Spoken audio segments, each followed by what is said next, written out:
hello to everybody.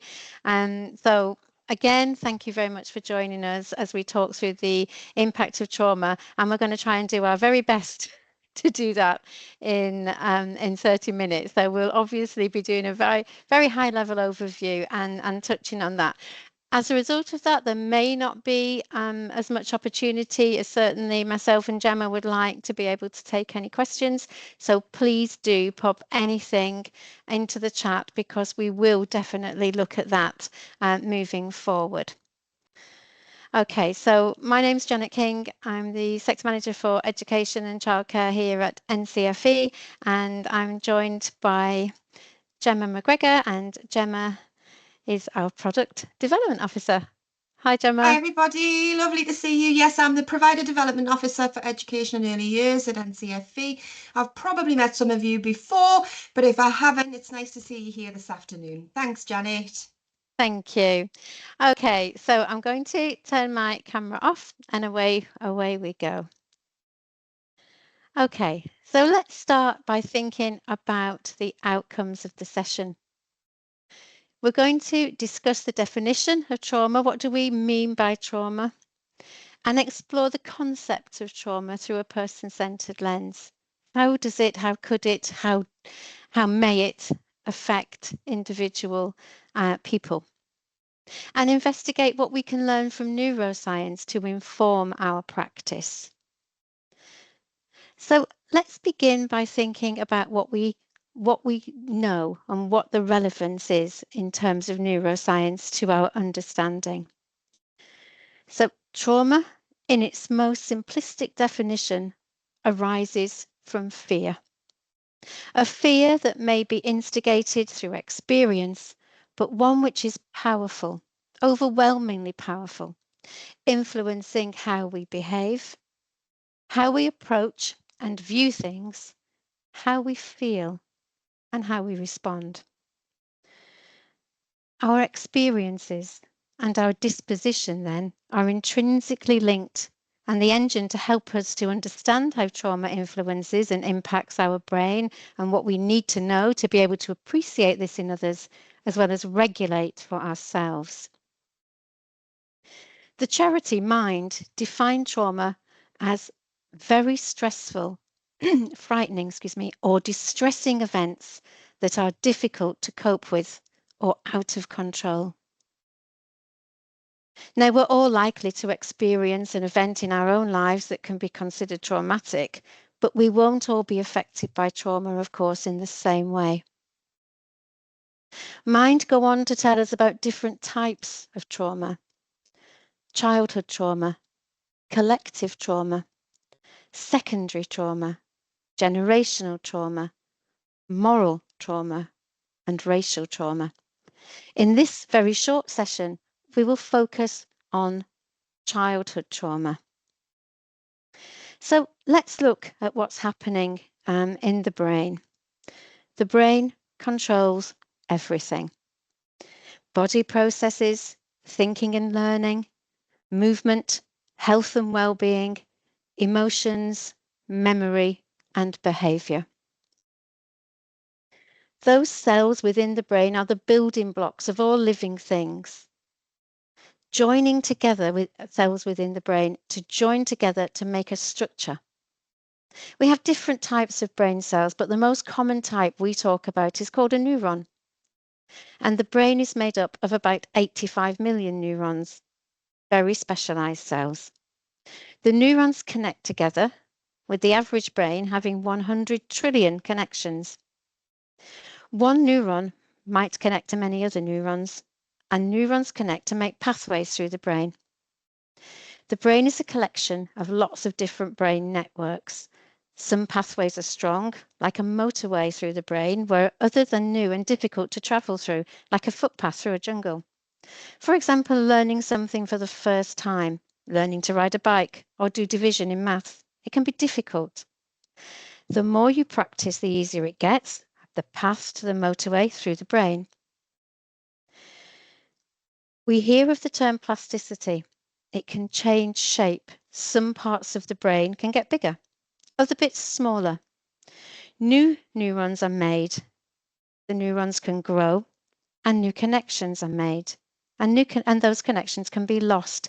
And this is what we know as neuroplasticity. Neuro being the brain, plasticity, the change and the ability to change in shape and structure. It's more like plasticine than elastic. It doesn't immediately return to its original shape, for example, and the brain slowly changes as we mold it through our experiences. So the more you use a pathway, the stronger it becomes, and our experiences strengthen a pathway in the brain. Plasticity is greatest in early childhood and adolescence. We know that the brain grows fastest in the first few years of life, up to about 5 years old, for example. So experiences decide which pathways form, which pathways remain, what becomes that strongest route, that motorway, and what stays as that path. The experiences in our early years can have a lifelong effect. So why do adverse childhood experiences matter? Studies are increasingly identifying the importance of early life experiences to people's health throughout their life. Individuals who experience adverse childhood experiences, ACEs, during childhood or adolescence tend to have more physical and mental health problems as adults than do those who do not have ACEs. A third of all diagnosed mental health conditions in adulthood are directly related to adverse childhood experiences. So, how can we learn from neuroscience to impact our practice? As we've said, the human brain is packed with 100 billion nerve cells, and brain activity involves nerve cells, neurons, talking to each other via connections called synapses. The more synapses there are, the more communication there is, and the more powerful the brain becomes as we learn and develop. In life, we make new connections, so that every new experience slightly alters the arrangement of the synapses in the brain. The central nervous system is one of the first systems of the body to develop. By week 3, the cells that form the basis of the brain and the spinal cord, the neural tube, are already visible. And between weeks 9 to 12, the brain and nerve cells start to function. By week 20, the brain can react to sound from the outside world. Babies are born with as many nerve cells as he or she will ever have. And over time, individual cells will enlarge, and the masses of support cells that keep the brain running smoothly will grow. But the number of nerve cells decline. This is a process known as pruning. A child's brain is rewired on a massive scale as they soak up information from their environment, as they learn complex skills, such as language, at a speed beyond the capabilities of any adult.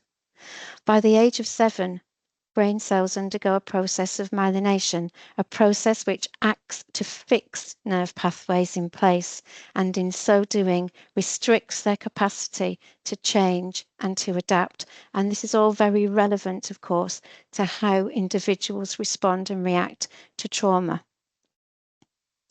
Between the brainstem and the cerebrum are the limbic system, the thalamus, hypothalamus, and structures of the limbic system are amongst the least understood of the brain's many components.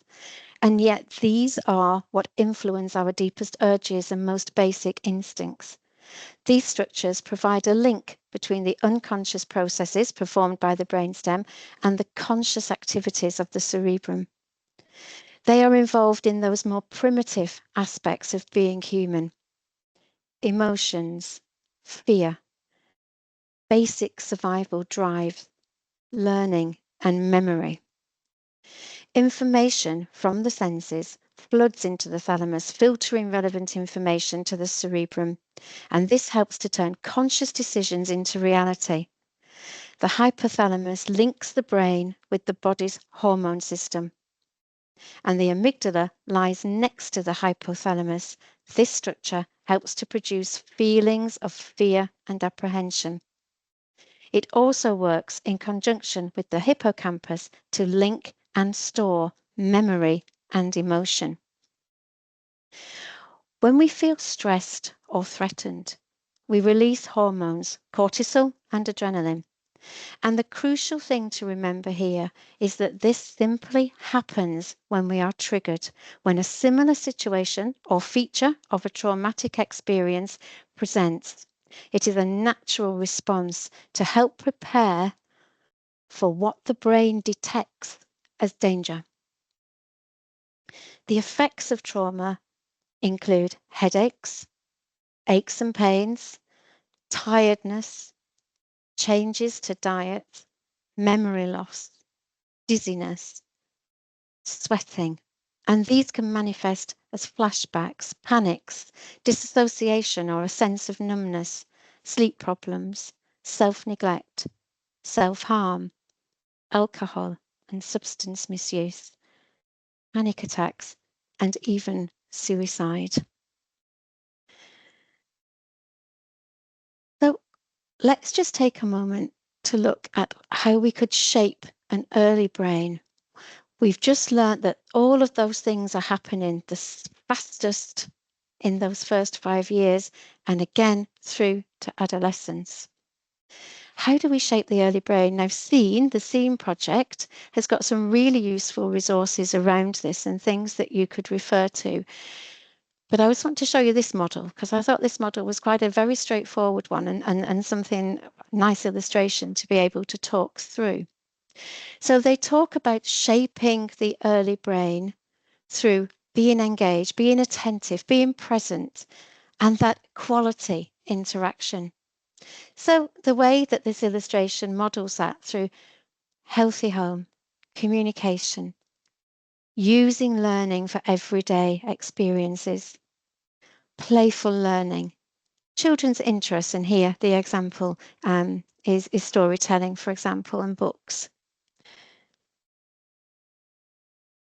And then what the SEEN project have gone on to do on this slide is just explain and give examples for what do we mean by that? What can we do? So a healthy home, what are we talking about? What do we want within our healthy home? We're looking at a provision, an environment that provides exercise, good nutrition, rest and sleep, a safe environment, emotional support. These are all key. Communication. There's something on YouTube. There's a TED talk that's actually done by a young girl. I don't know if you've seen it, from Australia, and she's 7, and she's talking about the power of communication. She uses peekaboo as an example of this. The importance of communication, singing, facial expressions, baby talk, simple words, repeating words. Using those everyday experiences for learning, narrating, counting out. Keep the idea of what you're doing here is you're creating a relationship. Playful learning where the child is leading the play. Join in with the child's play. Be creative, imaginary play. And as the example here about tuning in to the child's interests, and the example here, as I say, that we can see on the slide, is through through storytelling. It always really comes back to the question, do we know if early intervention works? We know that if you deliver high quality early intervention and high quality services to people who need them, the right features of quality delivered at the right time, they can be transformative. The question is not whether it works, the question is when it works and how to make it work more. We need to identify and intervene where children may already be victims of abuse, neglect, or living in adverse childhood experiences. We need to better equip parents and caregivers with the necessary skills to avoid adverse childhood experiences arising within the home environment and encourage development of social and emotional well-being and resilience in the child. We need to ensure that indirect harm from domestic violence, substance use, and other mental and behavioural problems in a family setting are identified, addressed, and their impact on children minimised.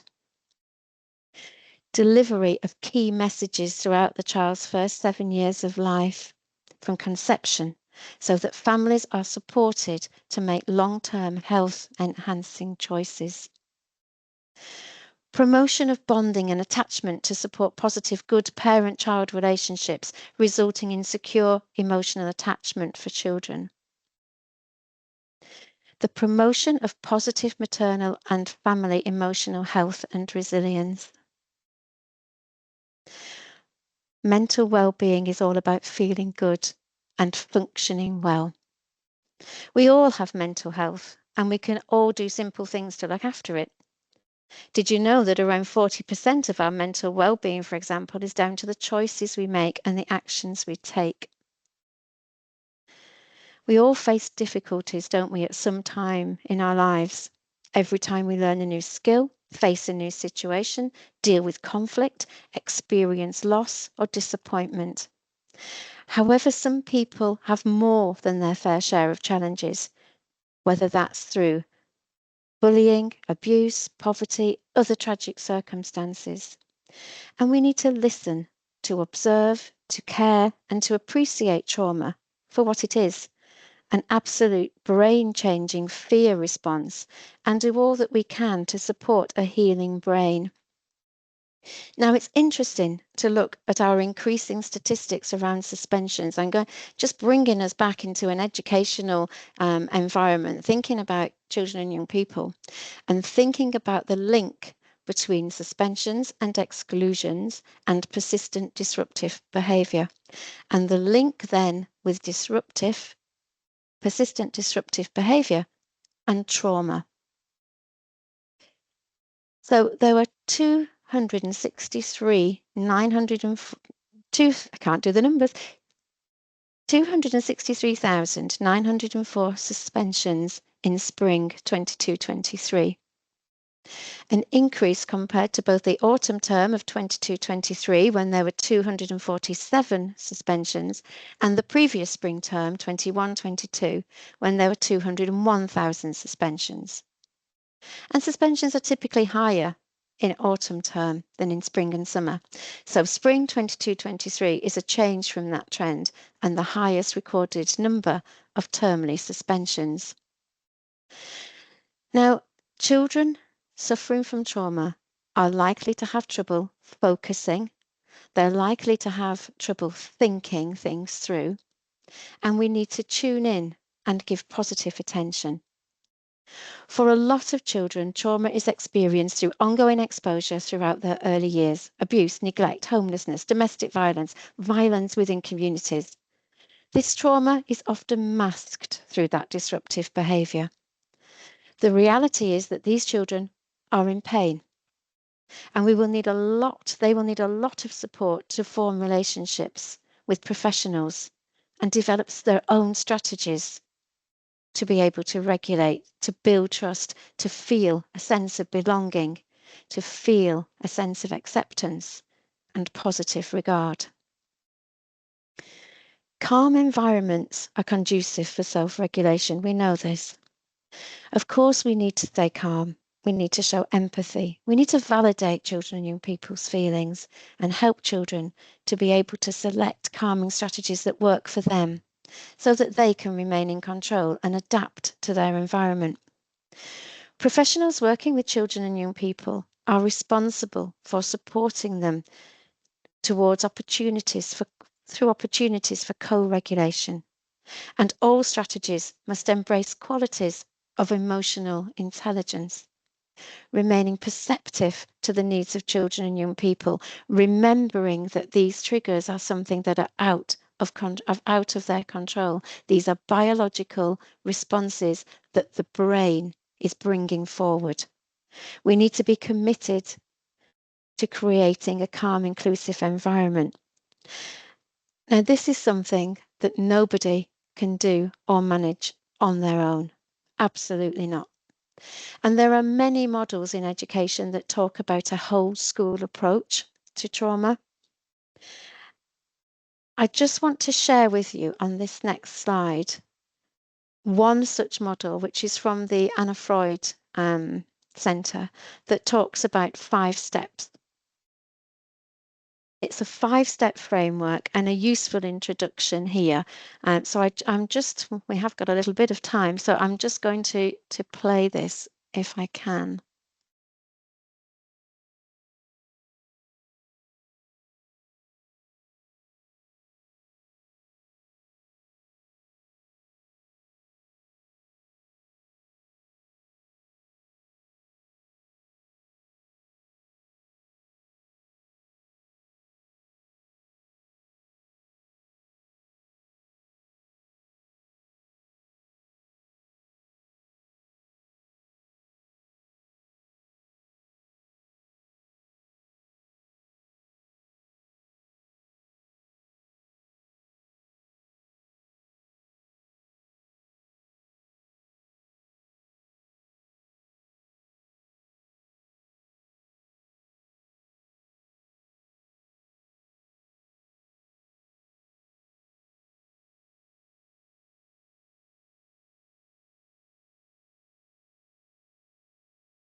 Brilliant. That sort of sums up in a way the sorts of things that we were talking about, the sorts of things that we can do. There are some useful web links on here, and I've seen that the chat has been extremely active. So I want to thank you for that and for sharing some of those things with each other on the network today.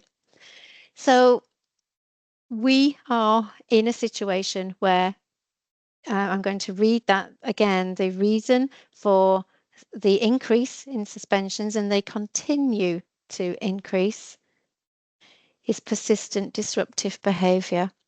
And we just need to be able to unlock this chain, don't we? This chain of events that's leading to the behaviour, that's leading out to the pain that that individual is feeling. And we can't do that unless we take a whole school approach. There's no one individual that can do this and still be able to carry on and function and do the job that they have got to do as well. We need to work together.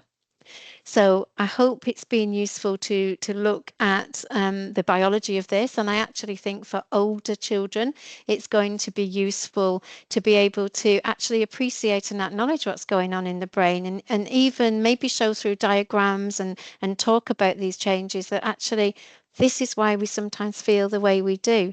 It sometimes helps us to understand and to regulate as we get older as well, to know and to stay in control. Gemma, I'm just going to hand over to you, if I may, to do this slide on feedback. Thank you. Lovely. Thanks, Janet. I found that incredibly interesting. And those statistics, those numbers, they really put things into perspective, don't they? And having these sessions and sharing these resources are a really brilliant way for us to all come together and look at how we can best support our students, whatever age they may be. So I hope you've Absolutely. enjoyed this afternoon. Thank you again, Janet. You'll see on the screen, there's a QR code there. If you do have a smartphone, I'd really appreciate it if you could scan that for me and fill in our feedback form for today's session. And as a little extra to that, there's also a digital credential available for this session.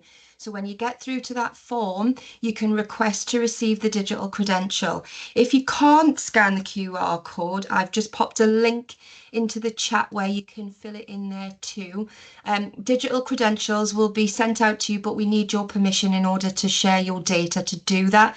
So please make sure you fill in the right boxes on the form so that we can get that over to you. The session today will be available on our YouTube playlist over the next few days. So if you have had to leave or if there's anybody joining us after the event, you'll be able to watch it later. And also we'll send out the slides to everybody from today as well, in case you'd like to share them with colleagues back in work. So we really appreciate you being here. If there's any questions, please do pop them into the chat and we'll try and answer them in the last couple of minutes. Otherwise, thanks very much. We've really enjoyed having you here this afternoon. Thank you. Thanks, Gemma. Thanks, everyone.